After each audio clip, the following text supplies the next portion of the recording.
So when purchasing scallops, you want to look for good-sized sea or diver scallops that are fully intact and smell clean and fresh.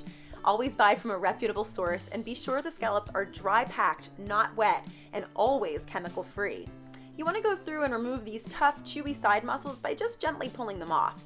Then it's very important to make sure the scallops are bone dry before cooking to allow them to get nice and caramelized in the pan. Season them up right before you cook with salt and pepper on both sides, then add oil and butter to a hot skillet and gently add the scallops, but be careful not to overcrowd the pan. Cook them undisturbed until they're deeply browned on both sides, and add some aromatics to the pan if you'd like. Just be mindful not to overcook the scallops. I think they're best when they're just medium inside. Hit them with a squeeze of lemon and they're ready to eat. So you can apply the same technique not only to scallops, but really to any kind of protein, seafood, meat, or even some vegetables. Just remember to have a really nice hot pan. Don't overcrowd it. Have enough fat and use a bone-dry, well-seasoned piece of protein. And once it's in the pan, don't fuss around with it too much, let it do its thing, and make sure you pay attention throughout the whole process. And I promise you will get perfect results every single time.